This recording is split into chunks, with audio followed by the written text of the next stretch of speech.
Hello, my friends. My name is Justice Knight, today filling in for Lisa Haven. I can't thank you enough for allowing me to be here. Before we get into how history has been changed, and this impacts the monuments and the flag burning arguments and the removal of the Confederate flag, I must warn you that there's many out there that don't understand what those symbols actually stand for. And it's been a warping of history in a very, very short period of time.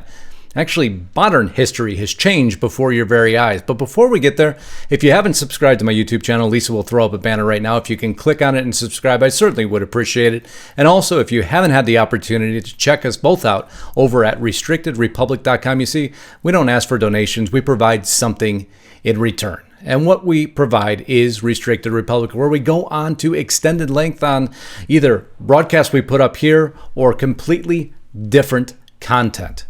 That support is $60 for an annual subscription right now, $5 a month, using coupon code BAND plus 14 days to check underneath the hood, check it out, and see what we do instead of asking for donations, how we provide you something in return. Now let's get on with this broadcast. Coming to Tucker Carlson tonight, we want to take you to across the street from the White House, a Fox News alert for you. At this moment, a mob is attempting to knock down a statue of Andrew Jackson. Those are live pictures you're looking at. Spray painting the base, trying to knock the statue down. In large letters, you can see.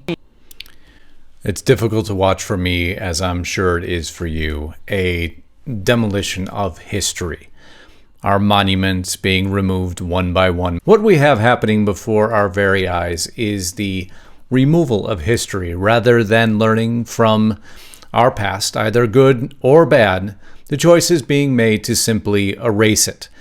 It is as anti-American as it comes. It is a changing of history rather than an acknowledgement of things we either need to improve on or things we should never forget. But the more unusual part of the story is the fact that they aren't only removing history, but they may not be removing exactly what they think they are, because there has been a warping of history, a removal of history, a removal of truth, which we're going to cover today in this broadcast and shine light on something that many, I'm sure you guys do, don't realize. Multiple monuments either being threatened or removed. You've heard about Theodore Roosevelt, this published on the Washington Post, flanked by African and Native American men to be removed in New York. Ben Stiller suggesting that we should replace it with Robin Williams, which was a joke in itself. This article, World War II monument in Charlotte defaced with hammer and sickle, a despicable act, a memorial to those that gave their lives. See, it's transitioned away from just Confederate symbols, and that really is relative to this story. Christopher Columbus face down on the pavement. Another Confederate soldier destroyed, removed. Destroying symbols, where does it end? The article calls for in the National Review. Where does it end? That is the question that many of us are asking. But it is a characteristic of leftists, and I'm going to put this full screen so it's a little bit easier to read, that they are always pushing the culture wars into new territory, even territory that the left itself would have called absurd overreach a few years previously. On Monday, the mayor of Baltimore agreed to take down its Civil War statues. By later Monday, that wasn't good enough. The city council unanimously voted not only to remove but also to destroy the statues. One resident, Keith Scott, was skeptical about what is being accomplished here. If you were prejudiced when it was up, you're going to be prejudiced when it goes down. And that statement should resonate true to everyone. It isn't the statue that causes racism. But that's not the agenda, I believe, at hand. It's a much larger agenda, especially when many don't understand the history of what they're destroying. George Washington Monument in Druid Hill Park, spray painted with "Destroy Racists," anti-police statement. Of course, now Trump has come out, blast statue removal. If you give power to the people to topple monuments, then nothing is safe. Executive order going down, $10,000 fine. or 10 years in prison, reinforcing existing laws, but strengthening them to an executive order. But again, monuments aren't all that's under attack. No, Once again in the news, this on Just the News, you vote, should flag burning be a federal crime? My belief is it should be, and it appears that 86% of America agrees with me. Be interested to see in your comments what you feel about it. But not only the American flag is under attack, the Confederate flag is under attack. You've heard multiple articles. NASCAR announces it will remove Confederate flag from all NASCAR events and properties. And now we start to transition into the portion of history that most don't realize. Did you know the Democrats created and own the Confederate flag? That's going to come to a surprise to many who don't realize the history of where the flag came from, and we're going to trudge into that with some other historical elements that have been removed from the history books. My hope is that by removing a symbol that divides us, we can move forward as a state in harmony, Governor Nikki Haley said Monday in the aftermath of the terrorist massacre perpetrated by uber-racist Dylan Storm Roof.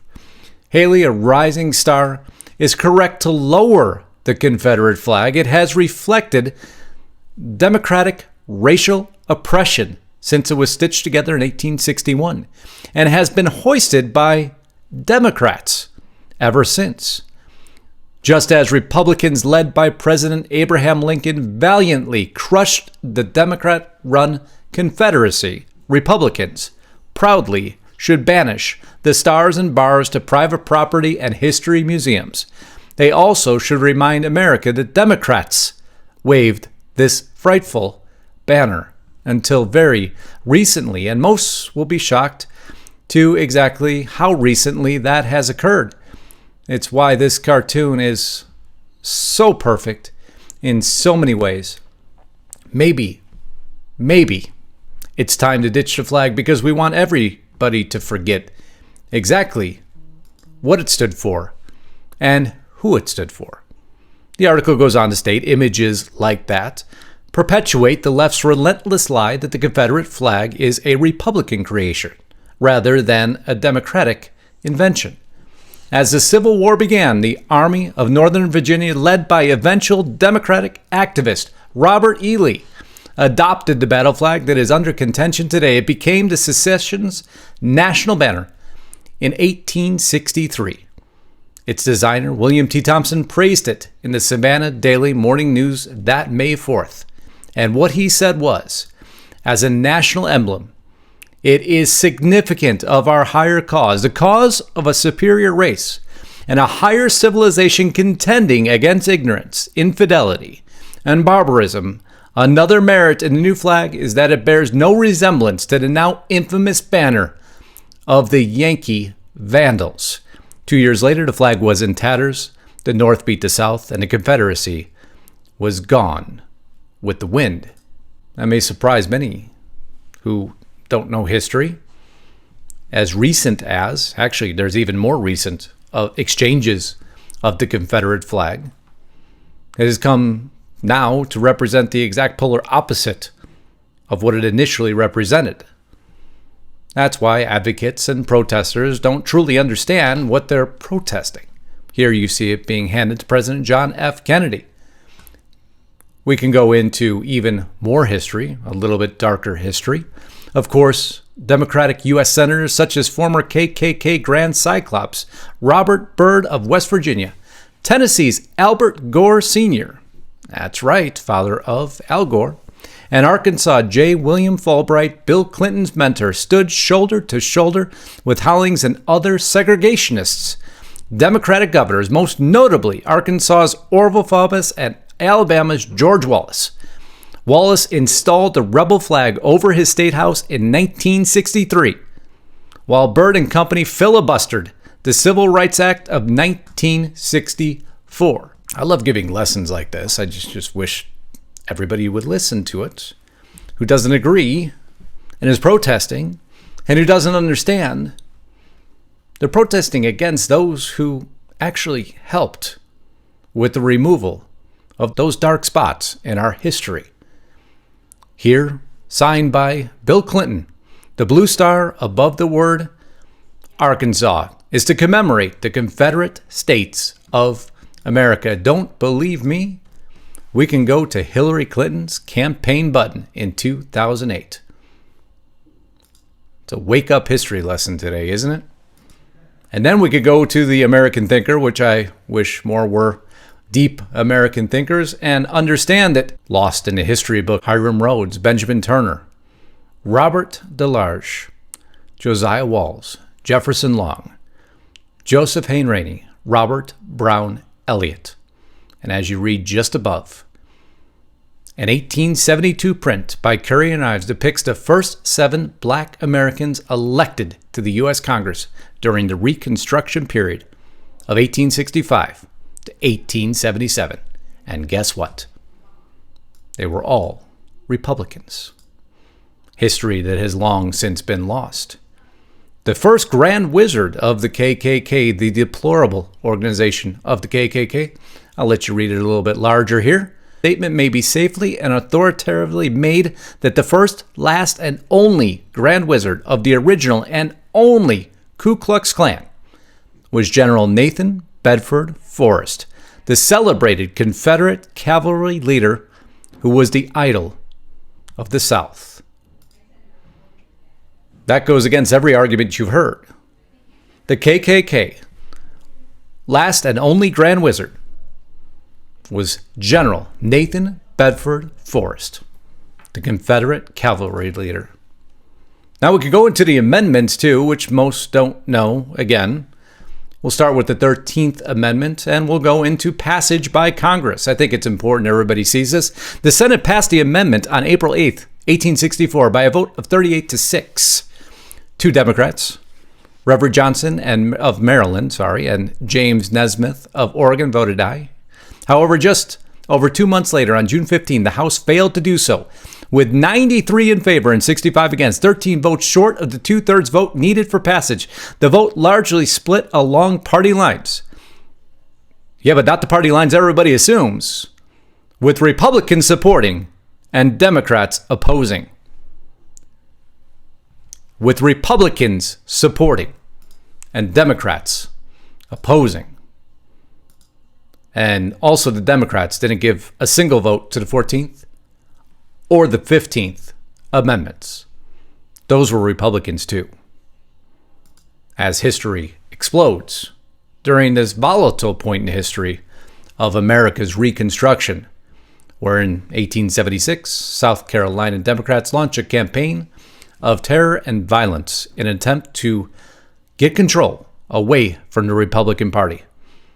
Of course, he wants to vote Democratic, as they show in this depiction. A minority being held against his will to vote for the Democratic Party.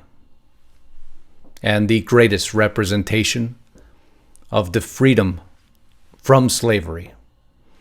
The most monumental moment, one of the most monumental moments in American history. But how do we thank Abraham Lincoln for that? We desecrate his monument.